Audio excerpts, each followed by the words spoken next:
Em 1920, olha, quase 100 anos atrás, existia um café chamado Whistle Stop Café. E ali não existiam barreiras de preconceito de ordem alguma. A única regra era solidariedade. Então, esse lugar era muito mais do que restaurante, era um refúgio. E servia uma receita de tomates verdes fritos. E o tempero de toda essa história é a coragem. A coragem de ter pertencimento, de amar da forma que quiser, de acolher a todos. E hoje nós vamos analisar esse filme por outras lentes.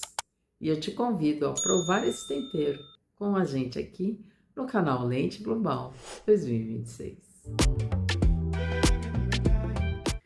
Uma das coisas que eu mais gosto desse filme é que não temos nenhuma, nem duas, nem três, temos 4 protagonistas, performadas pela Katie Bates, Jessica Tandy, Mary Stuart Masterson e a Mary Louise Parker.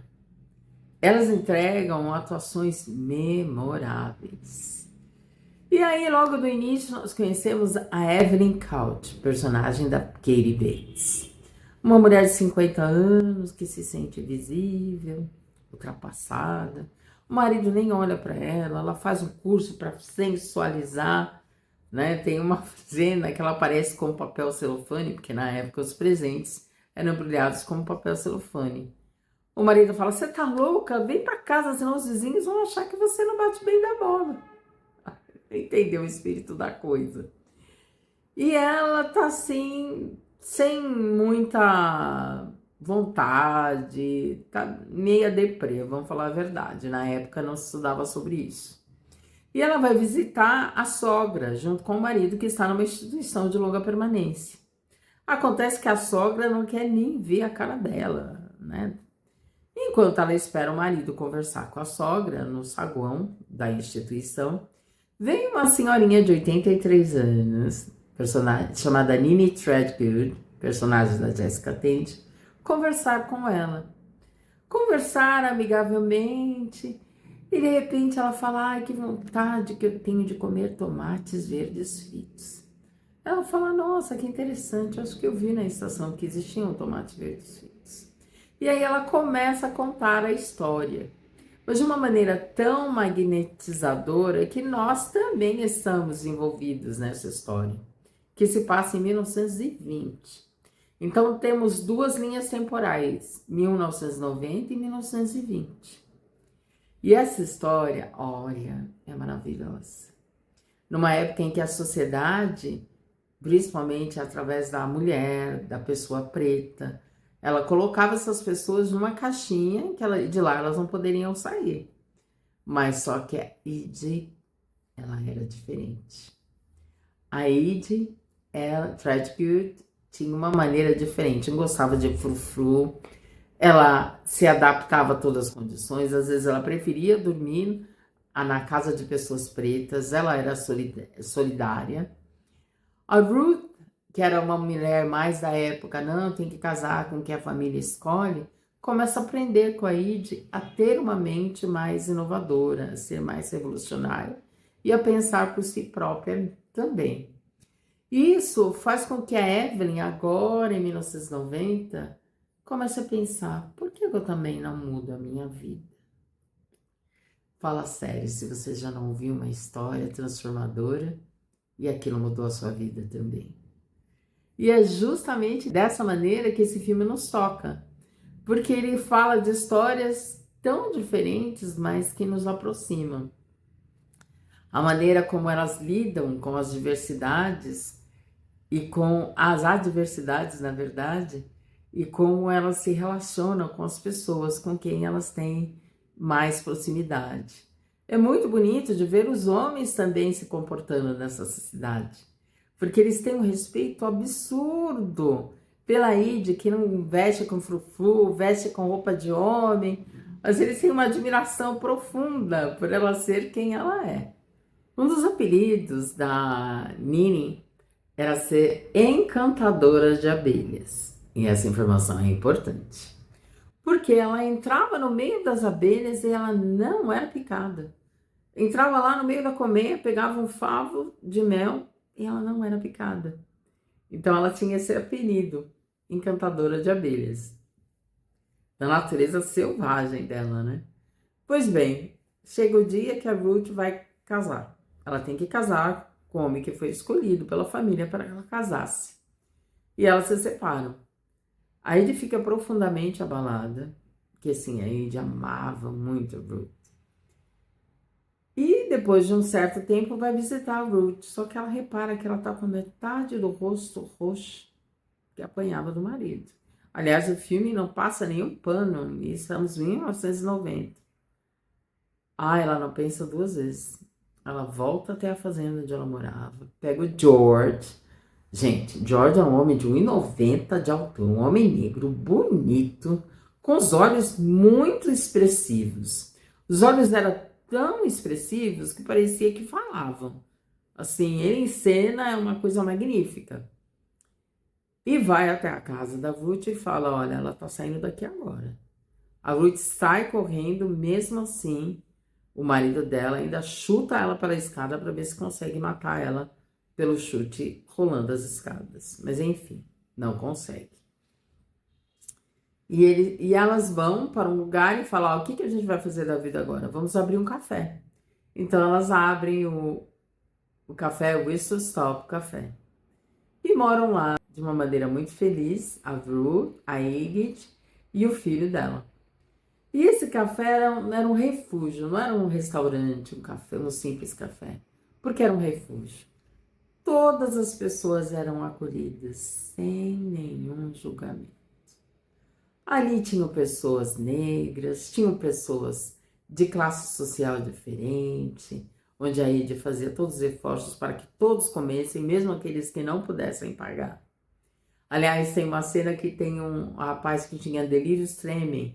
Quando a pessoa é alcoólatra e fica sem conseguir ficar normal, fica tremendo, e a Ruth acolhe ele de uma maneira tão diferente que aquilo marca ele para o resto da vida. Pois bem, esse lugar era um lugar muito feliz em que todo mundo se sentia bem-vindo, até o delegado. É importante dizer o porquê do delegado, que era também um grande admirador da Iggy. Até que um dia, um belo de um dia, chega o marido da Ruth querendo pegar o filho à força com o chapeuzinho da Ku Klux Klan, né, ainda por cima. Pois ele dá de cara com a Cipsey, que era a empregada e babá da criança, uma mulher negra. E naquele embate, o que acontece? Para se defender, a Cipsey dá uma panelada na cabeça dele. E ele morre de panelada, você acredita? Morreu da panelada. E aí eles ficam todo mundo devastado, né? Devastado. O que nós vamos fazer? Porque, claro que qualquer juiz vai falar que a culpa é dela, ela vai ser condenada à morte, ou vai ser condenada à prisão perpétua, porque a culpa é sempre da pessoa preta. E aí eles tiveram uma maneira mais inventiva, a Iggy inventou uma maneira de sumir com o corpo. Mesmo assim, ela teve que ser julgada. E no julgamento foi interessante porque toda a cidade a favor dela. Porque a energia de amor, de solidariedade, de tranquilidade, de cumplicidade e amizade era tão forte ali que a cidade se via totalmente junto com ela. Até o pastor, que ela vivia falando, ei pastor, eu acho que eu vou pro inferno. E ficava brincando com ele. Até o pastor foi lá e testemunhar a favor dela. Pois bem, como nem tudo são coisas boas, a Ruth acaba falecendo de câncer. E a dona Evelyn, agora em 90, ouvindo essa história, né? Ela falou, nossa, eu tô nesse casamento em que eu não sou olhada, eu sou invisibilizada. Faço a melhor comida do mundo, o meu marido, ai que bom, legal. Visto com a melhor roupa, tá bonita, hein? Tá. E vira, vai pra televisão. E onde você vai hoje que você usou essa roupa? Aí a Nini fala, começa a cuidar de você, toma hormônio, vai procurar um emprego. Aí ela começa a fazer, na época, ginástica, não tinha academia. Começa a se cuidar, ela começa a perceber coisas boas. Tinha um grito da Iggy, que é muito interessante, que é Tawanda, Tawanda. quando ela fazia algo muito diferente, quando ela colocava a vontade dela e queria surpreender todo mundo. Guarde esse grito. Esse grito, Tawanda, influenciou muito a Evelyn. Tudo que ela ia fazer, se ela ia derrubar uma parede em casa, ela falava, Tawanda! Se ela ia para algum lugar para ter um ato de força, de coragem, Tawanda! A ponto de ela se sentir mais forte. Porque a história de pessoas mais velhas, sim, nos tornam mais fortes. E é tão interessante que a pessoa mais velha gosta de contar histórias para justamente se sentir viva. E olha só, não é que é super importante contar histórias? Porque você está passando a sua experiência para outra pessoa. É uma coisa tão simples, mas a gente resolveu estigmatizar. Ai, pessoa de 50 anos é velha, pessoa de 60, 80. Tem pessoas de 90 anos trabalhando até hoje, gente. O mundo mudou, são 5 gerações vivendo ao mesmo tempo. Pois bem, num determinado momento, a Evelyn vai ao mercado. Aí o rapaz lá trata mal ela, da recepção. Vai perto do estacionamento, outra pessoa trata mal ela, gratuitamente, do nada, né? Também é assim, quando a gente não tá bem com a gente mesmo, parece que o mundo realmente também conspira, né? Porque a gente não tá bem com a gente mesmo. Aí ela vai estacionar, ela vê uma vaga e entram 2 menininhas, estaciona no lugar dela. Ela falou, espera um minuto, eu estou vendo essa vaga. E assim, ai, sai fora, baleia. Você não viu o que a gente viu antes? Sai pra lá, sua velhota. Ah, mas ela fica brava. E nisso ela pega o carro e anda e bate no carro das meninas. 1, 2, 3.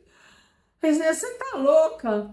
Ela falou, pois é, eu sou mais velha, eu posso pagar seguro.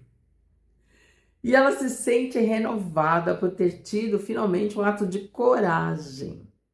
Por quê? O que faltava nela era um ato de impulsão e de coragem. Esse Tawanda virou para ela um grito de guerra. E nós aqui em 2026 estamos com esse Tawanda em mente. Eu tenho certeza que a maioria de vocês tem uma vontade de se relacionar melhor mais com as pessoas, de conhecer novas pessoas, de fazer outras coisas. E aí eu tenho que lembrar necessariamente da Rosângela do It Avó e do Celebra Idades, que é um evento que acontece na ESPM em agosto, onde ela reúne várias pessoas 50 a mais e 60 a mais para expor seus produtos, para ouvir piano, para ouvir piadas, na ESPM. E ela tem um café da rua também, com encontros presenciais no Sesc Paulista. Olha, eu já conheci tanta gente lá, tanta gente bacana, que eu vou te contar. E não são só pessoas acima de 50 anos. Tem um jovem chamado Júnior e uma outra chamada Lilian, que também tem movimentos bem interessantes. Aliás, se nós vemos na sociedade, inclusive na moda, lugar no qual eu trabalhei, as mulheres modelos têm 52 anos, como a Kate Moss, a Stephanie Cavalli, com 49 anos. Isso acontece porque esse movimento está diferente. São 5 gerações vivendo ao mesmo tempo, né, gente? Bem, voltando à nossa história. Ela está totalmente afeiçoada a Nini, com certeza, afeiçoadíssima, porque desenvolveu uma amizade com cumplicidade, com histórias compartilhadas ali, que ela falou, não posso ficar sem essa mulher, não posso.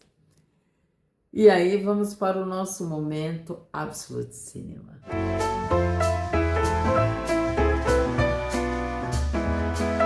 Esse momento é quando a Evelyn chega na instituição de longa permanência para visitar a Nini e fica sabendo que ela morreu. Na verdade, ela não tinha morrido, né? Na verdade, a Nini, descobrimos no final que a Nini cuidava de uma outra senhora negra, a irmã da Cipsey, chamada Otis. E essa senhora morreu. Então a Nini foi enviada para casa, só que a casa dela tinha sido demolida, não tinha casa nenhuma. Pois a Evelyn vai correndo a encontrar e ela vê uma senhora de 83 anos sentada em cima de uma mala, em frente ao vazio. Ela fala, roubaram minha casa, o que aconteceu? E ela fala, não, a senhora vai vir morar comigo. Ela, não, mas eu não posso, né? Não vou atrapalhar a sua vida. Ela falou, você mudou a minha vida. Suas histórias mudaram a maneira de ver a vida. Gente. E quanta gente não muda nossas vidas também. Quantos exemplos nós não somos transformados através de uma história. Aliás, quantas pessoas vão ver esse vídeo e talvez se transformarem também através dessa história. Por isso que a nossa humanidade é tão preciosa e por isso que contar histórias faz tão bem. Pois ela fala isso e ela convence a Nini a ir para a casa dela. Elas estão caminhando pela cidade abandonada, porque o coração pulsante da cidade era justamente o Whistle Stop Café, onde tinha os tomates verdes fritos. E elas passam perto de alguns túmulos no cemitério. E quando a Evelyn vê, tem um pote de mel e dizendo a encantadora de abelhas. Ela olha para Nini e fala, ué, a Edith tá viva? Tá viva sim. Aí ela percebe, né? Há uma discussão ainda, uma polêmica na internet. Mas eu acredito que a Nini sim era a Ygritte. Por isso que ela contou a história cheia de detalhes, de sentimentos. E ela descobre que era ela. E aí a Ygritte olha para ela e fala, sabe, Evelyn, você me fez recordar das melhores coisas, ou da melhor coisa que nós temos na vida. Sabe o que é? São os amigos. E para esses meus amigos que eu ofereço esse vídeo. E aliás, eu tenho que lembrar muito do Marcelo Habib, da Vânia Cordeiro e da Lute Franco, que foram os primeiros que me sugeriram esse vídeo para passar aqui e quem sabe nos encantarmos com a história. E lembro também da pensadora Maya Angelou, que ela diz que os amigos são como os arco-íris que colorem as nossas nuvens cinzentas. Você tem aí um amigo que faz colorir as nuvens cinzentas da sua vida? Deixa o recado. Até semana que vem com mais um Lente Global.